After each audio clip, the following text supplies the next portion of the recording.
What is up, YouTube? Welcome back. And before we get into the video, let me remind you that if you like my content, please hit that like and subscribe button. And also, if you want to be notified when these videos get posted, hit the bell icon. And finally, if you feel the need to support me, hit me up on my Patreon at patreon.com/uncommonramen, capital U, capital R.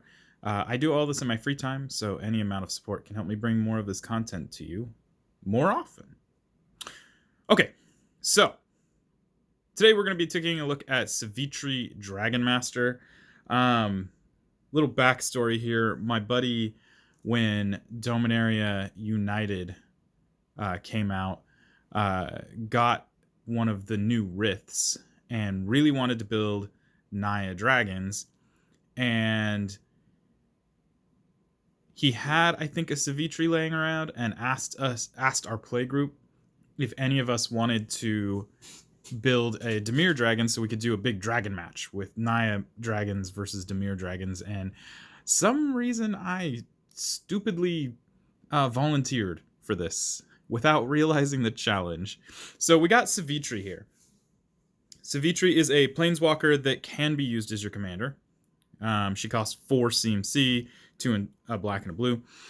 Her +1 is until next turn, creatures can't attack you or planeswalkers you control unless their controller pays 2 life for each. So it's kind of like a really painful propaganda. The -3 is to search your library for a dragon card, reveal it, and put it in your hand, so we get to tutor. And the -7 is to destroy all non-dragon creatures. So the ultimate against a dragon tribal deck is going to be kind of useless, but the tutor and the +1 are really decent. So really quickly, before Battle for Baldur's Gate and of Forgotten Realms, there weren't all that many super effective black and blue dragons. That's not to say that there weren't any. There just wasn't a lot of them. So I am definitely happy to say that because we have the dragons from Forgotten Realms and Battle for Baldur's Gate, this deck isn't a complete failure in the form of Dragon Tribal. And because it is Dragon Tribal, I didn't see any need to separate out the cards. So we're just going to look at it basically creature, instant, sorcery, so on and so forth. So we're going to start out with Ancient Brass Dragon. This guy does work. Basically, you can roll a d20 to reanimate things. And I think it's from any graveyard. Yeah, so you can reanimate things from any graveyard. This is going to be really helpful, especially against a Naya matchup, just because there are a ton of red, green, and white dragons, and a lot of them are just really good. So there's a possibility we could reanimate some of that, plus whatever other players are playing. Just a very good card. 5 and 2 black for 7/6 with flying. Then we got Ancient Silver Dragon. This one is roll a d20 and you get to draw cards equal to the result. It also takes away your hand size for the rest of the game. So even if it dies, you still end up having no maximum hand size, and that's just really cool. 6 and 2 blue for an 8/8 flying. We have Astral Dragon. This guy is 6 and 2 blue for a 4/4 flying. Its project image ability allows it to enter the battlefield when it enters the battlefield to create 2 tokens that are copies of target non-creature permanent. But they are 3/3 dragons in addition to that type. There's a lot of really cool things we could copy in here. And the fact that they turn into dragons is really nice, which you'll see later on in the deck. So Astral Dragon is just really good in here. We can copy. We'll go through it. We have Boneyard Scourge. This is one of the first 3 were Battle for Baldur's Gate. So Boneyard Scourge was Commander 2017. It has not been reprinted since then. For 2 and 2 black, you have a 4/3 with flying that can reoccur from the graveyard as long as a dragon you control died. At that point, you pay 1 and a black and you put it into play. That's really cool. It's got really good recursion because we're playing Dragon Tribal, and because a lot of the dragons you have are going to need answers. This is going to happen at least once, I would say. We have Brain Stealer Dragon, another one from Battle from Baldur's Gate. Battle for Baldur's Gate. 5 and 2 black for a 6/6 with flying. At the beginning of your end step, exile a top card of each opponent's library. You may play those cards for as long as they remain exiled. If you cast a spell this way, you may spend mana as though it were mana of any color to cast it, and whenever a non-land permanent an opponent owns enters the battlefield under your control, they lose life equal to the mana value. So this is going to be one of the sneaky ways that we get in some incidental damage here and there, especially if we're going up against Dragon Tribal or any, big creatures matter type decks. This has the potential of doing quite a bit of quite a bit of damage. And it is also a 6/6 body with flying.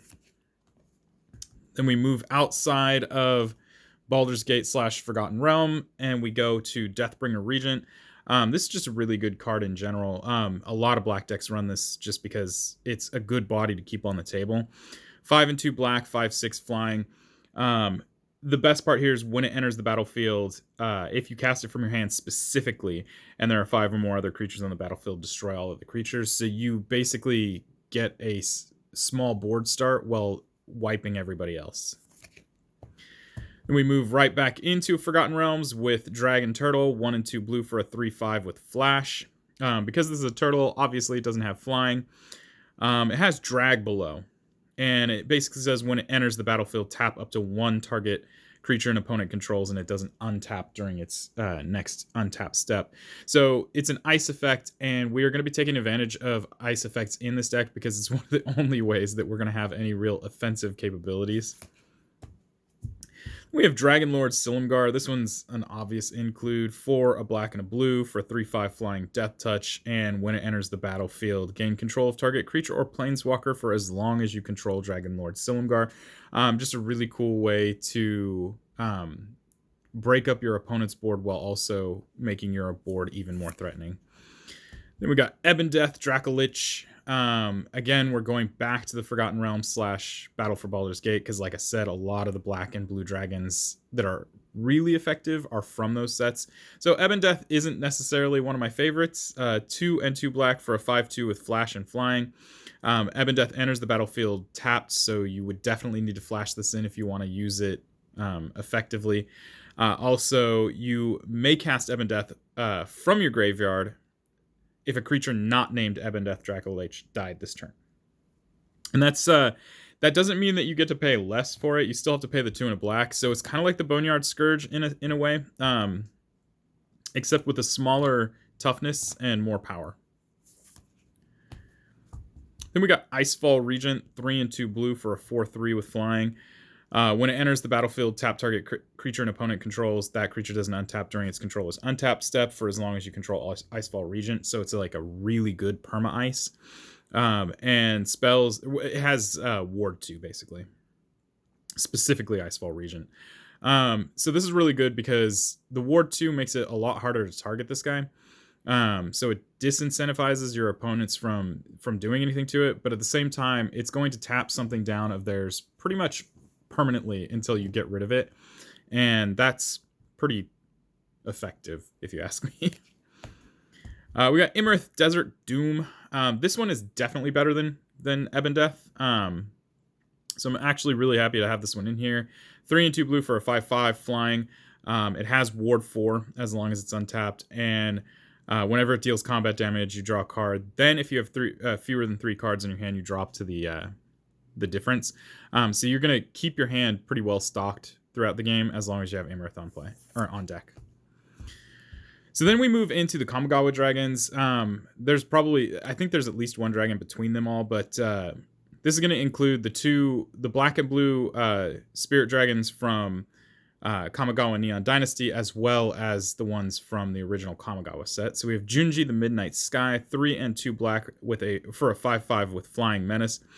If it dies, you either get to have each opponent discard 2 cards and lose 2 life, or put a non-dragon creature card from your graveyard onto the battlefield under your control. Is it from... Oh, it's from a graveyard. Okay, so you can... And you lose 2 life. So you can reanimate something. It can't be a dragon, so you can't reanimate your own graveyard. I made pretty well sure to keep everything in here dragon creatures. But you get to reanimate something from a graveyard. Then we have Juvenile Mist Dragon. This is another ice effect, so 3 and 2 blue for a 4/3 with flying. When it ETBs, each opponent taps up to one target. For each opponent, tap up to one target creature that player controls, and each of those creatures don't untap during their controller's next untap step. This one's really cool because we hit multiple creatures.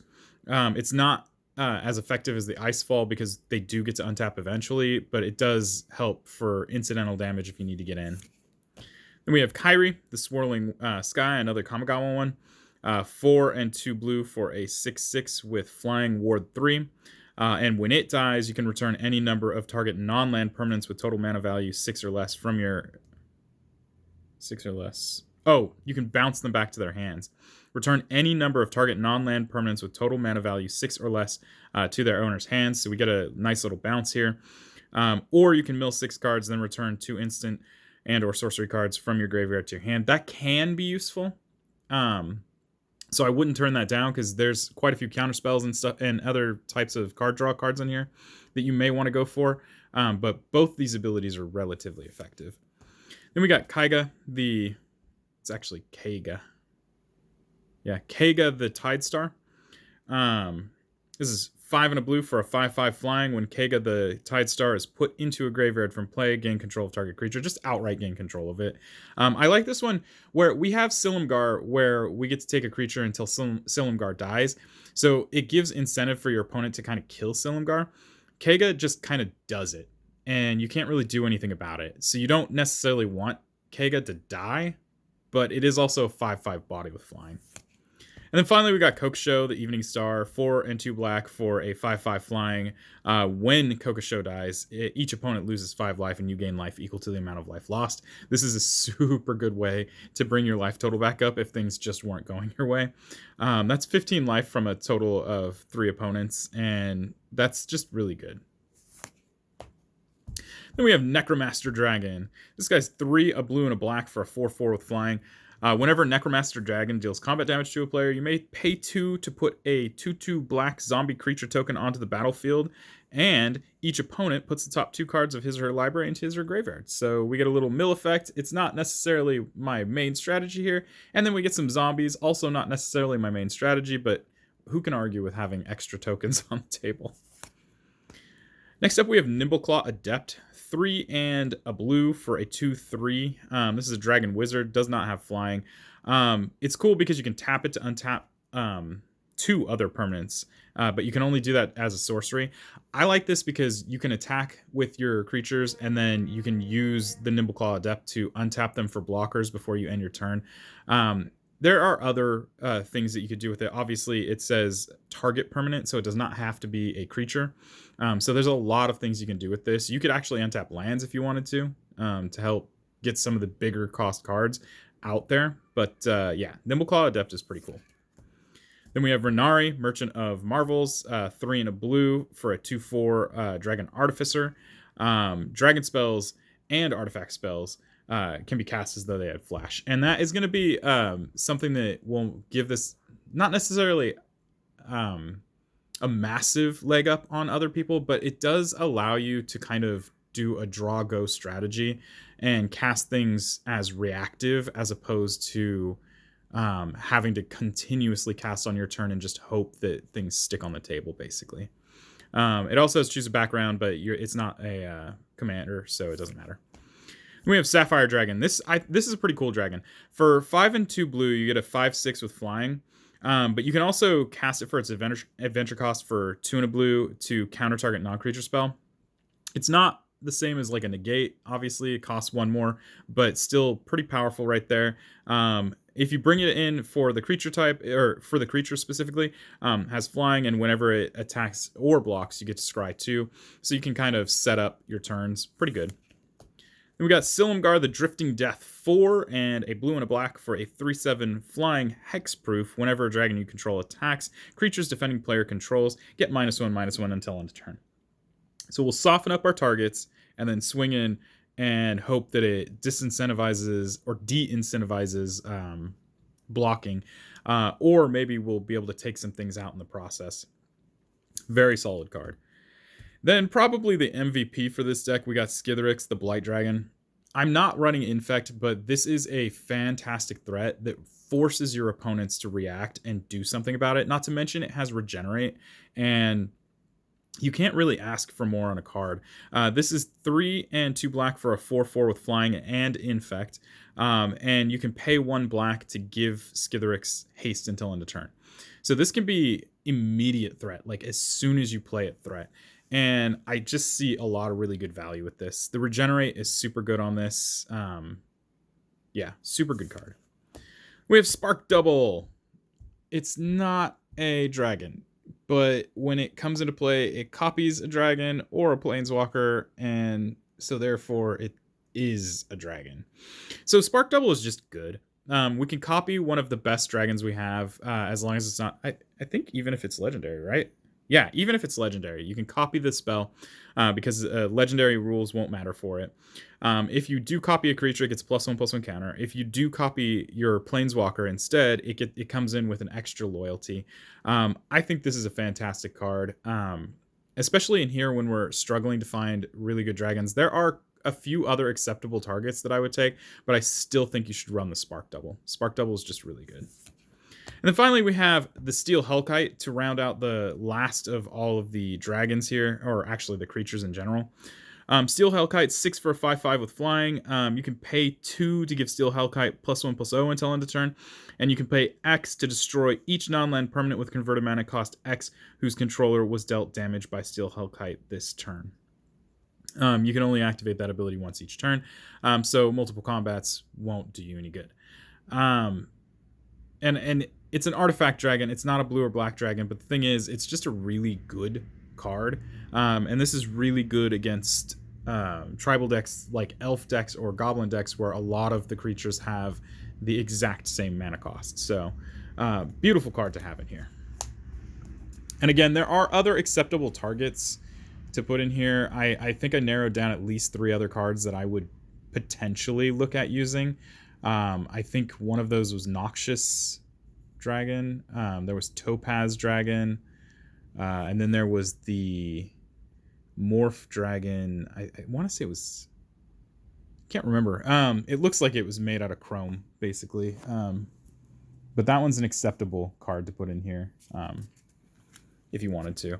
So we're going to look at the instance. We have Arcane Denial. Good way to counter spells, draw cards. Your opponents get some cards out of this, but it's just a solid 2-cast counter spell. We also have ourselves a Brainstorm to allow us to draw cards. You put some back so you can kind of set up to make sure you have the cards that you need that are more effective for that particular point. We have our staple counter spell. It's not mana drain, but you know what? It works. We have Counter Squall. This is only non-creature, but the controller loses 2 life, so just a nice way to do incidental damage. And non-creature spells are kind of what we're aiming at here anyway. Obviously, there are some creature threats that we want to look at, but you know. Dark Ritual, because this deck has a lot of really expensive creatures and just a lot of really expensive things in general. So just that extra 2 black mana is... I like it. It's good. We have Draconic Lore, which in this deck will cost 3 and a blue instead of 5 and a blue to draw 3 cards. 3 and a blue to draw 3 cards is pretty on budget. We have Infernal Grasp for 1 and a black. Destroy target creature. You lose 2 life. Pretty simple. Negate. Counters target non-creature spell. Silumgar's Command for 3, a blue and a black. You can choose 2. You can choose to counter a non-creature spell. You can return a permanent from to its owner's hand. You can give a creature -3/-3 until end of turn, or you can destroy a target planeswalker. This is just super versatile. There literally is no downside on this card. You get to choose 2 options no matter what when you cast it. So this is always going to be a really effective card, I think. Then we got Silumgar's Scorn. As an additional cost to cast this, you may reveal a dragon card from your hand. You won't have to with this deck, because the next part of this says counter target spell unless its controller pays 1. If you reveal a dragon or you already control a dragon, when you cast this, counter that spell instead. Likely we are already going to control a dragon when we cast this, so for 2 blue you just counter spell. It's basically counter spell with some weird stipulations that don't matter in this deck, basically. And then finally, we have Soul Manipulation. This is another one where you could choose one or both, and they're both relatively effective here. Counter target creature spell, and or return target creature card from your graveyard to your hand. So we can reoccur some of the dragons that we've lost while also countering a creature spell on your opponent's side. I don't really see a downside to this, and especially considering, again, the amount of threat that these dragons are going to be putting on the table, your opponent's going to want to keep them removed. So, good card. Next up is Sorceries. So this is why it's important that most, if not all of these cards are dragons. We have a couple of board wipes in here that are going to be one-sided. So starting with the Crux of Fate, 3 and 2 black, just you choose one, destroy all dragon creatures, or destroy all non-dragon creatures. This is a one-sided board wipe because you can choose non-dragon and it won't hit you. Also, if you're in the mirror match and you have a blank field, this is a great way to also just destroy your opponent's dragons. We got Demonic Tutor. It's black and it needs it.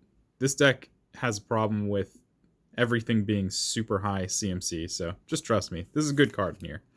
It's a good card in most black decks, but sometimes it pushes the envelope.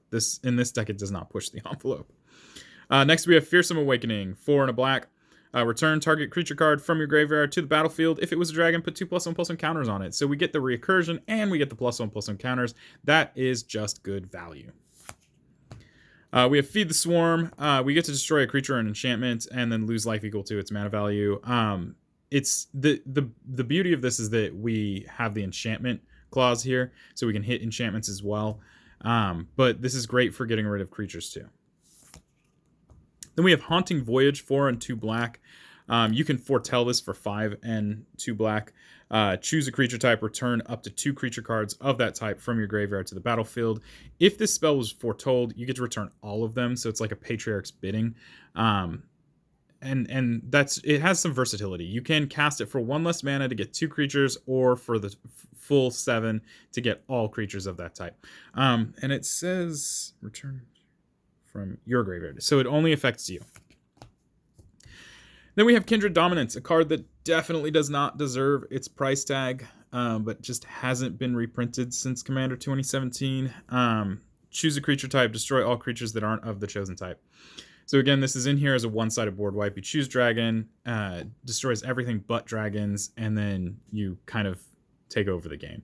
Against the mirror match, this is completely useless. Then we have Toxic Deluge. For 2 and a black, you can pay any amount of life, and all creatures get -X/-X, where X is equal to the life you paid. This could be used as a way to board wipe big things, but then you're spending some amount of life. This is actually fantastic though against the smaller threats, token decks, stuff like that, swing wide decks. This is a fantastic way to board wipe those. And early game, I guess I should say early mid game, when you still have a bit of life to play around with, this card is just a good board wipe in general and very versatile. Then I think finally we have Winged Words. This one's only going to cost us 1 in a blue as opposed to 2 in a blue, because we will almost always have a creature with flying in play, and you get to draw 2 cards for 2 mana, and that's just way above rate. Okay, next up is Artifacts. We got our mana rocks here. Arcane Signet taps for color identity. Dimir Signet taps for Dimir. Dragon Horde. Whenever a dragon enters the battlefield under your control, you get to put a gold counter on Dragon's Horde. You can tap this to remove a gold counter to draw a card, or you can just tap it to add mana of any color. So it's a 3-cost mana rock, but in a dragon deck, you get card draw out of it as well. We have Felwar Stone. Taps for whatever your opponent's lands tap for. We've got Herald's Horn. For 3, when it enters the battlefield, choose a creature type. Dragon. Dragons would cost 1 less, and then at the beginning of your upkeep, you get to look at the top card of your library. If it's a dragon, you get to put it in your hand. Otherwise, you just leave it on top. It's super good for getting extra cards in your hand, because if you end up putting it in your hand, you still have your draw steps, so you get 2 cards per turn, depending on what you reveal. Then we have Lapis Orb of Dragonkind. 2 and a blue, you can add a blue mana, and you can, or sorry, when you spend that mana on a dragon spell, you get to scry 2. So it kind of acts like a Path of Ancestry, except a little bit more powerful. It is a 3 mana rock, but it does produce blue mana specifically. We have Mind Stone, taps for colorless. You can sack it to draw. We have Quicksilver Amulet. So Quicksilver Amulet for 4, you can tap it to choose a creature card in your hand and put it onto the battlefield. So an Elvish Piper, except in artifact form, and just in this deck, super good. There's some cards here where you want to cast it from your hand, and Quicksilver Amulet is something you don't want to do, but those are like, I think there's only 2 of those, so a lot of this is very beneficial. We have Soul Ring. You can tap it for 2 mana. Talisman of Dominance, taps for Dimir colors for pain, or just taps for colorless. Thought Vessel, no maximum hand size, taps for colorless. And then Wayfarer's Bauble, you can sack it to search your library for a land and put it, is it basic land? It is basic land, and put it onto the battlefield. Next up, we have Enchantments. All right, we got Everwatching Threshold. Whenever an opponent attacks, if they attacked you or a planeswalker you control, you get to draw a card. I like this because we're going to spend early part of the game probably defenseless. Like I said, a lot of this costs a lot. And so your first couple of turns, you're probably not going to have anything on the table. So Everwatching Threshold allows you to get, well, even if they don't connect, if they just attack you, you get to draw cards. So it's just in general really good. We got Kai's Ghost Form. This can be on a planeswalker as well as a creature, so this is a good way to protect Sivitri if your opponents are trying to gun for her. Otherwise, you put it on a creature that you just don't want to have dead, that you can just bring back instantly. We have Kindred Discovery, so in here we can pick dragon, and whenever a dragon whenever a creature of the chosen type enters the battlefield or attacks, doesn't even have to deal combat damage. Whenever you play a dragon or a dragon attacks, you get to draw a card, which is just really good value. This card is one of few cards that I will say should not be as cheap as it is. We got Monastery Siege for 2 and a blue. When this enters the battlefield, you're going to choose cons or dragons. If you choose cons, at the beginning of your draw step, you get to draw an additional card, then discard a card. If you choose dragons, you give all your permanents. And you give yourself and all your permanents Ward 2, which is really powerful. I thought this only hit creatures. I am very wrong about that. Next up, we have Palace Siege. Go figure. 3 and 2 black. This one is also, when it enters the battlefield, you're going to choose cons or dragons. If you choose cons, at the beginning of your upkeep, return target creature card from your graveyard to your hand. Great way to recur things. If you choose dragons at the beginning of your upkeep, each opponent loses 2 life and you gain 2 life. So if you're at the late game with this could get really scary for your opponents. But, you know, either one of those options are incredible. Then we have Propaganda, because Propaganda is just good. If your opponents want to attack, they have to pay 2 for each creature that are attacking you specifically. Yeah, that's good. Tax them, you know? And then we have Reflections of Litjara. This is going to help because, like I said, there aren't a lot of really effective black and blue dragons left to put in the deck. So here's a way to copy all the non-legendary ones. And yeah, that's great. So as it enters the battlefield, choose a creature type. We're going to choose dragon. Whenever you cast a spell of the chosen type, copy the spell. Very cool. Okay, next up, we're going to look at Planeswalkers. This deck actually had more than I would normally put in there, not including my commander. If we have my commander included in this, I have 4 Planeswalkers in here. Usually I run 1. On rare occasion, I'll run 2. If I'm running Super Friends, there's obvious reason I'm running so many. We have Ashiok, Dream Render, 1 and hybrid blue black, 1 and hybrid blue black. So spells and abilities your opponents control can't cause their controller to search their library. So we can shut off tutors and we can shut off ramp. And it's really important in this deck, not because we really want to stacks our opponents, but because we want to keep them from ramping up too much quicker than ourselves. This deck is slow. And so anything I can put in here that will help turn off certain things like ramping or just tutoring in general, I'm going to have to use it. Then we have Narset, Parter of Veils. Oh, I'm sorry. I didn't even read the... if you -1, he comes in with 5 loyalty. If you -1 him, target player puts the top 4 cards of their library into their graveyard, and then each opponent exiles their library or their graveyard. This is really good graveyard hate. It stops recursion decks, and that's just really good. Then we got Narset, Parter of Veils, 1 and 2 blue. Each opponent can't draw more than 1 card each turn, and that's super important again because I can't stress enough how insanely slow this deck is. And so any kind of advantage where we can kind of slow our opponents down while not necessarily slowing ourselves down is really important. Not to mention all of these, the Ashiok and the Narset are going to become huge targets. So it's not like they're going to stay on the table for any length of time. Your opponents are going to do what they can to get rid of them pretty quickly. So it just buys you, 1-2 turns depending on how the field looks. For -2, it has 5 loyalty. For -2, look at the top 4 cards of your library. You may reveal a non-creature, non-land card from among them and put that into your hand. Put the rest onto the bottom of your library in any order. And finally, we have Ugin, the Spirit Dragon.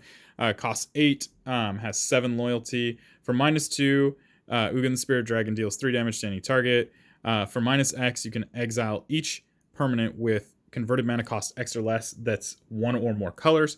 And then finally, for -10, you gain 7 life, draw 7 cards, then put up to 7 permanent cards from your hand onto the battlefield.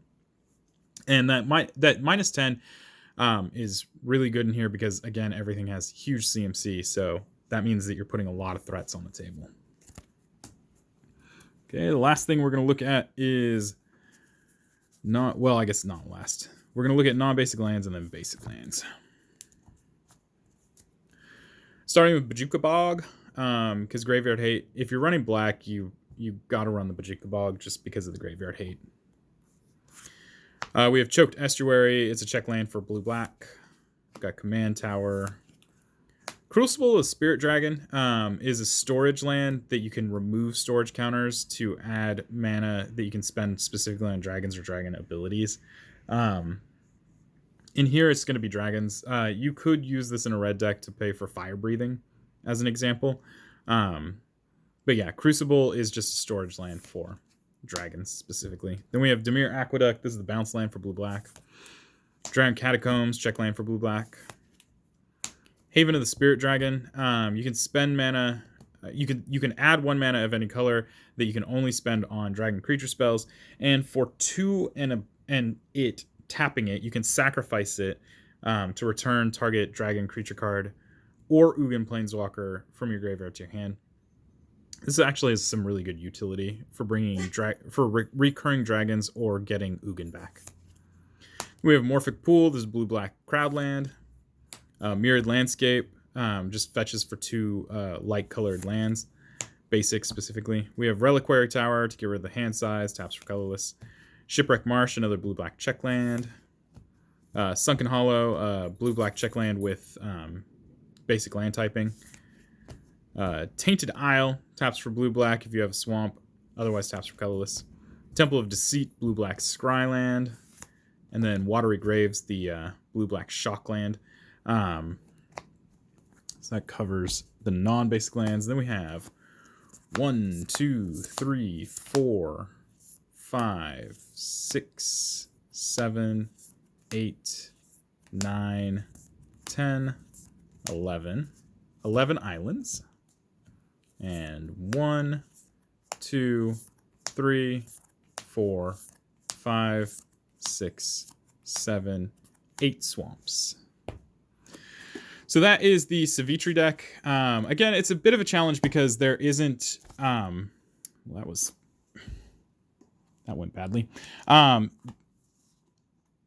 till recently, there wasn't a lot in the way of blue and black dragons that would fit this specific... that would fit a dragon tribal deck. The way that we have what we have. You could pick Shimmer Dragon, but Shimmer Dragon really wants to see artifacts, and I'm not really banking off of artifacts too much, so Shimmer Dragon has a lot less value in this deck than it would in a artifact deck. There is the Merkfield Regent. I think it's Merkfield Regent. And again, Merkfield Regent is much more effective in a deck that runs a lot of instants and sorceries. It has Delve, and it enters the battlefield with +1/+1 counters equal to the number of instant and sorcery spells that you delved away. So ultimately, those two are interesting, but they didn't make the cut just simply because they didn't have the same synergies, right? There was, like I said, 3 dragons that I would say would be acceptable to put in here, and then the rest of the dragons that were available in the black or blue or black-blue colors were just kind of not good. So just keep that in mind. So that's Sivitri Dragon Master. Very cool, interesting deck. Can't wait to play it. Don't know if I expect a whole lot from it, but we shall see. We got a lot of counter magic in here. We got a lot of draw card in here. Hopefully we have enough control where we can maybe take a game or two. That's it. So until next, or well, actually, if you have any comments or questions, leave those down below. Let's keep it positive. I will remove negative comments. And yeah, I think that's it. Peace.